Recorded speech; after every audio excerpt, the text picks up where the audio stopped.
Conditions to be fulfilled in respect of specified business in order to claim the deduction. तो अगर आप deduction claim करना चाहते हैं तो ये सारी शर्तें आपको पूरी करनी पड़ेंगी।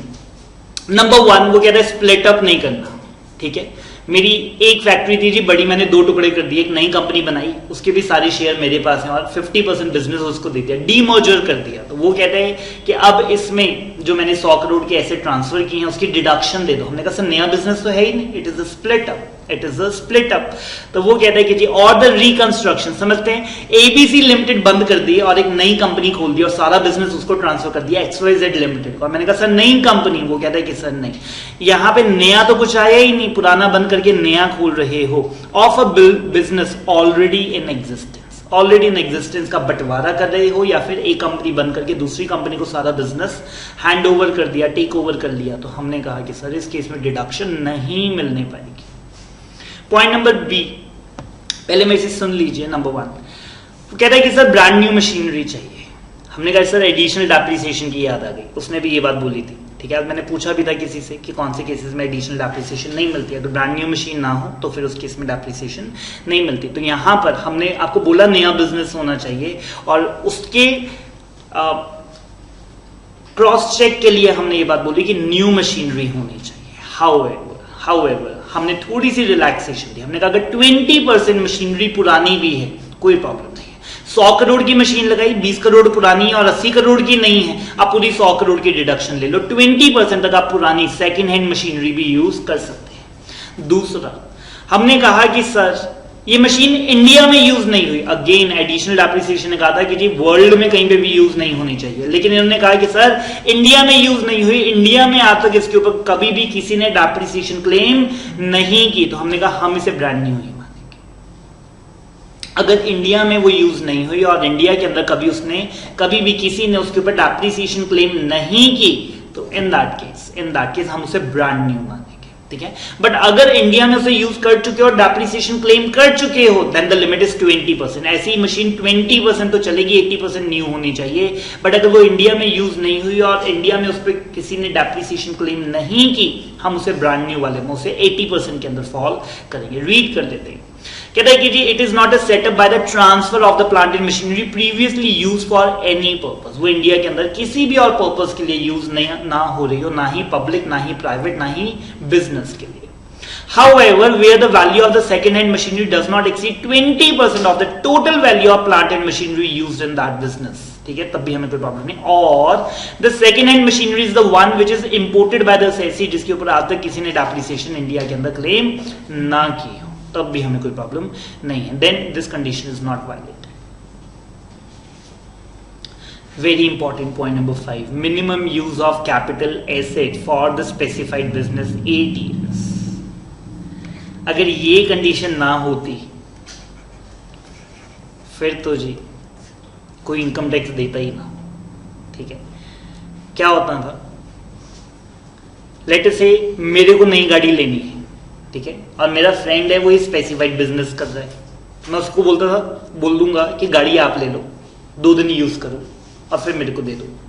ठीक है, आपको उसकी 100% डिडक्शन मिल जाएगी। ठीक है, तो वो कहता है कि जी ऐसे नहीं होगा। जिन भी कैपिटल एसेट्स की आप हमसे डिडक्शन क्लेम कर रहे हो 100%, वो कम से कम 8 साल आप ही को यूज करने पड़ेंगे।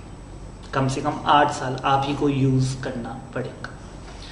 ठीक है, any asset in respect of which the deduction is claimed and allowed under this section shall be used only for the specified business for the period of 8 years beginning from the previous year, जब आपने वो acquired या construct किया था। ठीक है, तो ये 8 साल से भी ज्यादा हो गया। लेटर से मैंने इस साल खरीदा, आज डेट क्या है 14 मई।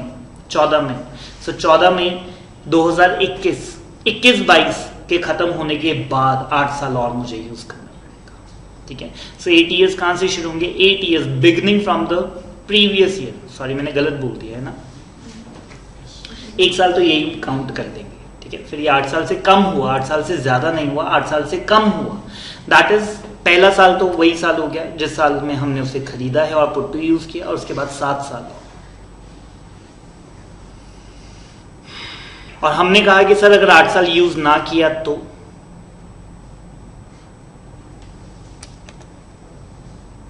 अगर 8 साल यूज ना किया तो सरकार ने कहा कि जी जो डिडक्शन दी वो वापस ले लेंगे।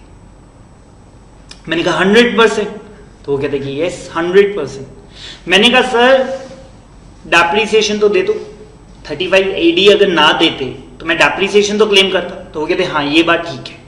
तो आप क्या करो, आपने 4 साल यूज किया, 4 साल के बाद आपने उसे बेच दिया, जबकि हमारी शर्त और बात क्या हुई थी कि आपको ये 8 साल के लिए यूज करना पड़ेगा। आपने 4 साल यूज किया और 4 साल के बाद बेच दिया, तो इसकी कॉस्ट में से आप 4 साल की डेप्रिसिएशन माइनस कर दो, तो एडिशनल बेनिफिट तो उतना ही मिला ना। लेटर से मैंने कहा कि सर 4 सालों में डेप्रिसिएशन मैंने ले लेनी थी इसके ऊपर 60% डेप्रिसिएशन इसके ऊपर क्लेम कर लेनी थी मैंने, और आपने मुझे पूरा 100% की डिडक्शन दी। तो अगर आज आप नाराज हो रहे हो क्योंकि मैं आपकी शर्त कंडीशन पूरी नहीं कर रहा, तो आप रिवर्स पूरा 100% थोड़े ना करोगे, 40% करोगे, क्योंकि 60% बेनिफिट तो वैसे भी मिलना था। तो 35 AD की वजह से मुझे एक्स्ट्रा कितना मिला, 40%। आप 40% रिवर्स कर दो, 40% मेरी इनकम में ऐड कर दो। वो कहते हैं कि जी ठीक है, यस वो भी ठीक है। एज इफ कि 35 AD ना मिलता तो जितनी भी डेप्रिसिएशन मिलनी थी वो सारी मैं अकाउंट फॉर करूंगा। अगर आप कहते हैं कि सर ये मैन्युफैक्चरिंग यूनिट है, ठीक है, हम फर्टिलाइजर का प्लांट लगा रहे हैं, ठीक है, बट अगर ये होटल है फिर तो नहीं, ठीक है, हॉस्पिटल है फिर तो नहीं, एडिशनल नहीं, फिर तो नॉर्मली मिलेगी क्योंकि वो सिर्फ मैन्युफैक्चरिंग को मिलता है। बट अगर आप कहते हैं सर ये फर्टिलाइजर का प्लांट था, सो दैट की जरूर मिलेगी एडिशनल डेप्रिसिएशन आपको। देखिए आज आप मेरे को नाराज हो रहे हो 5 साल के बाद और आप कहते हो 35 AD नहीं दे, तो मैं कहा सर अगर आप नहीं देते तो मैं इतनी अभी तक क्लेम कर चुका होता, ठीक है। तो जितनी क्लेम कर चुका होता वो माइनस कर दो, बाकी रिवर्स कर। रिवर्स करने का क्या तरीका, आप मेरी इनकम में ऐड कर दो। सेक्शन 28 के अंदर एक पॉइंट लिखा हुआ है, मैं आज आपको पढ़ाऊंगा भी, और उसमें ये बात लिखी हुई है। आइए जी पढ़ते हैं। तो हमने कहा कि सर अगर 8 साल यूज नहीं किया और उसे इधर उधर कर दिया, ठीक है, या फिर तो बेच दिया या किसी और पर्पस के लिए यूज कर लिया, मतलब मेरे 4 काम थे। एक फर्टिलाइजर का था, 3 लेटे से कपड़े बनाने के थे।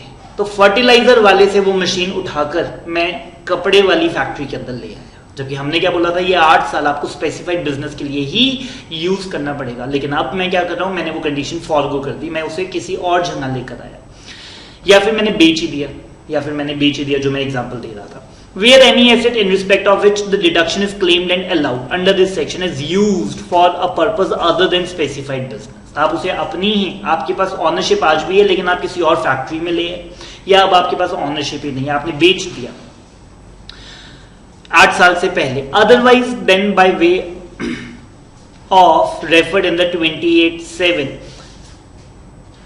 the total amount of deduction so claimed or allowed in one or more previous year as reduced by, तो कहते हैं जितनी डिडक्शन आपने ली, मैंने डिडक्शन कितने की ली थी, पूरे 100 रुपए की, कहते हैं कि जी उसमें से आप रिड्यूस कर दीजिए depreciation allowable in accordance with the provision of section 32 में जितनी डेप्रिसिएशन आपको मिल जाती। एज इफ नो डिडक्शन, अगर आपने 35 AD क्लेम किया ही ना होता तो आपको 32 में कितनी डेप्रिसिएशन मिल जाती। तो मेरी एग्जांपल के हिसाब से इट वाज 60, तो फिर बाकी 40 जो है shall be deemed to be the income of the assessee chargeable under the head PGBP। However this provision will not be applicable अगर आपकी company sick company under the SICA act. अब तो ये खत्म हो गया जी, 2016 के बाद ये खत्म हो गया। उसके बाद IBC आ गया हमारे पास, इंसॉल्वेंसी इन बैंक्रप्सी कोड। तो ये एक्ट जो है ये अब हिस्ट्री हो चुका है। सो सिका एक्ट के अंदर अगर आपकी कंपनी सिक कंपनी है तो उसके ऊपर ये डीमिंग प्रॉफिट की प्रोविजंस नहीं लगाई जाएंगी।